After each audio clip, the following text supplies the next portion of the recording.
Hi, welcome back to my channel. It's me, Ivana Brooke, and I am back with my hair growth story time update, transitioning, just everything up until now about my hair journey. Let's talk about it. If this is your first time seeing me, and you like what you see, don't forget to subscribe. Other than that, let's just get right into it. Let me just start with all the damage I've done to my hair. So I think when I was in 3rd grade, so I think it was a lot like, I don't know, like 8, 9, I don't know. I started getting texturizers on my hair. Never got a full relaxer ever in my life, never got a full perm in my life, but I would get texturizers. And then I would straighten my hair, and so I would get a texturizer at the beginning of the school year, every year, and then like a pull through about once a year. Or yeah, so about like every 6 months, I'd be putting chemicals, the creamy crack, on my hair. And I did that all through elementary school up until about like 6th grade. I started like doing my own hair. And also at this point, like my parents didn't have as much money to get my hair done. So I would probably get like just a pull through every year. And this is when I started getting into YouTube, and I did the worst things ever to my hair. So I remember starting 6th grade all like ready to reinvent myself. And so I'd straighten my hair, and then my hair would be texturized, and then I would straighten it. And then on top of that, every single day, it was like when the wand shit was just starting, so I would wand my hair up, like tight curls. It took me about like an hour every day. My hair was just steaming fried. At the same time, since I was getting into YouTube, I was also understanding more and more about like taking care of my hair. So I'd go to Walmart with my mom, and I'd like pick out, like one product every like 2 weeks, and I would like, do all my little research on it, and I'm like, this is one that's gonna make my hair like perfect and go long. So I was also like getting into it. So my hair wasn't like horrible. I wasn't just like not taking care of it. I was really good about washing my hair every week and like doing a deep conditioner. It was just like taking care of my hair basically. 9th grade was my last texturizer ever. Right before I started, and I remember that one. I remember it because it was just so like, it was the first time I'd really gotten like a full texturizer in a while. And I just remember like the way I would flip my freaking hair around. Like it was so flat on my head. I didn't even like it. At that time, I still pressed my hair out because like that was just the thing to do, and that's all I knew. Like I didn't know to take care of my hair. I didn't know that my hair was this texture. Swear to God, I thought that my hair was just, I don't know, like all I knew was like really curly. And I remember like all the little white girls in school, they would always ask me, like, oh, like what is your natural hair texture? And like I didn't understand like what they were getting at or anything like that. I was like, it's just like really curly. Like anytime I would like jump in the pool, it would like, just be like really curly. But I know when I got out of the pool, like that shit was not very cute. It was fried. So I didn't, I didn't know. You don't know your hair texture until you actually get to a certain point in your hair journey. Just throwing that out there. So your hair texture will change. So I pressed my hair out from 9th through 11th grade, and then one day I just like I don't know what happened, like I just didn't do it. And I was like out with my boyfriend, who's like, wait, is this like your like natural hair? And I was just like, yeah. Like all afraid, like it's all like product down, like just like looking stringy and like trying to get to like look cute, I guess. I don't know, it just didn't look cute. He was like, oh, like this is so pretty, and it's like that's all I had to hear. Like after that I was like, fuck it. And I hate that it took like a man, like the feminist in me is like cringing, but like it's the truth. I kind of started my transitioning journey then. The back of my hair was really hard to manage. I am like gonna insert some pics. So this is when I first started my natural hair journey. As you can see, my hair was completely fried at the ends, like just stick straight. So this was a little bit before like the big chop was super popular. So I didn't know I was transitioning, but I was. So I wasn't straightening my hair as much towards the end of my high school career, but I really got into my natural journey once I hit college. So at this point, I was like really pretty into it. I had some sort of routine. It was all still like very much drugstore, very much like, I wasn't really going to the beauty supply or anything like that, but I definitely didn't put like grease on my hair anymore. I understood what like shea butter was. And then I also got really into the idea of like natural hair growth. That, you know, you get on Pinterest and you see your Jamaican black castor oil and your aloe vera and your inversion method and all those things like that. So my texturizer damage, since my last one was in 9th grade, grew out by the time it was like 2016-ish. So it took probably about a good like 5 or so years for it to grow out, like truly. All of my texturized damage. But then there's also the heat damage and heat trained hair as well.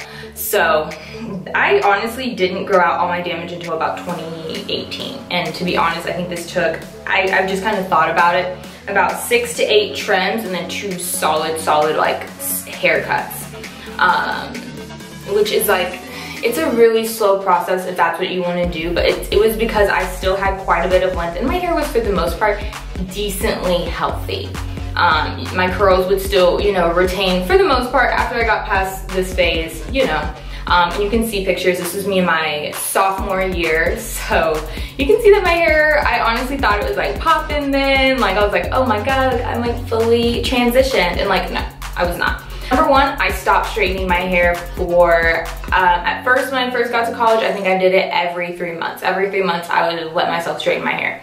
And then after a year of college, I was just like, F it, and I went about 1.5 years, 2 years without straightening my hair.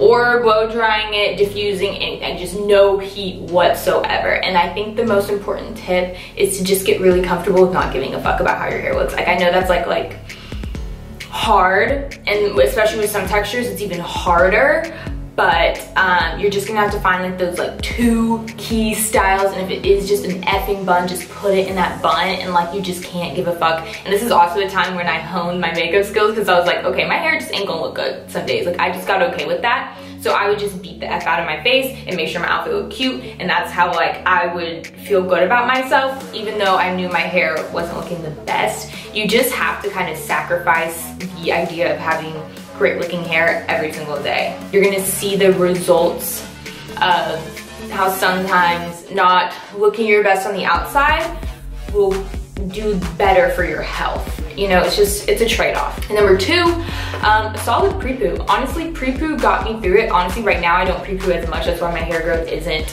what it used to be, because number 1, I'm not really trying to grow my hair out as much.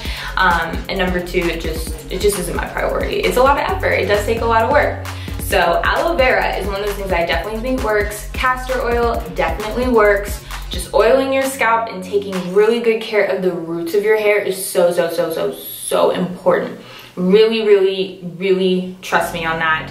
Aloe vera, even olive oil, when I had a lot of like heat damage and things like that, olive oil was pretty much the only thing I used that kept my hair okay and intact. It's the things that you can find in your kitchen. Aloe vera was really good for my hair. Really trust it. You can get it straight from the plant, or I'll link the aloe vera that I used to use. It was just like 99%. Put it on my head, let it soak, and then also just deep conditioning your hair, like really sticking to it. Deep conditioning is what has changed the texture of my hair. You guys should have seen the back of my hair back in the day. It was like truly not even close to what it is today. Like it was so different, and it stuck out like a sore thumb. Like it just stuck out, which of course is a different texture now. It gets very coily. Of course, that's just how my hair is, but it was just fried. So always giving your hair that extra boost. Tons of moisturizer on my ends. I really took care of my ends. Just always oiled them every night when I straighten my hair, especially. I'm honestly not the best at wearing my bonnet, so I will say, if you're a bonnet phobe, which I don't think you should be, you can still make it work. You can still grow your hair. It's not the #1 thing that's keeping you from growing beautiful hair, but it does contribute to breakage. So definitely wear your bonnet, wrap your hair up. Get that second layer, that satin pillow, which I kind of hate. I gotta be honest, like that hoe is hot as hell. I really, we have to reinvent it, because I don't even know, maybe I need to get a chillo. But also just trimming your hair. So when you do straighten your hair, I do really recommend, that's a really good way to look at your hair and the health of it, because if you can see through your ends, cut them off. As well as dusting your ends. I really do recommend any natural just to have a pair of scissors on hand, because honestly, like, I don't even have my hair very well cut. Like, I don't like my hair cut right now, but like, it's healthy and it's growing, so that's cool. But dusting your ends is just so important because your hair grows so much faster. It really does. Like, trust and believe me, if you take care of it, it will take care of you. You gotta get rid of the loose ends. And I transitioned for forever. Let it go, because it'll grow so much faster, and honestly in 3 months you won't even miss it. Besides that, just really like taking care of yourself, drinking a lot of water, as well as like vitamins. So the vitamins that I was taking at the time for my hair growth, I would take a lot of biotin, which is kind of controversial because I know sometimes it can break you out, but you do have to drink a lot of water with it. And then also evening primrose, prenatals also are very helpful. So it's really just taking care of yourself, and it will show on the outside. Like, truly eating a lot of salmon, eating a lot of just good things that are good for you, really help. And on top of that, just getting a routine. It doesn't have to be the most expensive routine. As long as you have one and you stick to it, you will see results. I'll definitely do more in-depth hair growth products video, but this is just a little bit about my journey. I hope this was helpful. If you like this video, don't forget to leave it a like. If you like me, don't forget to subscribe. And if you want to see more of me, don't forget to hit me up on my Instagram, Ivana Brooke. Bye.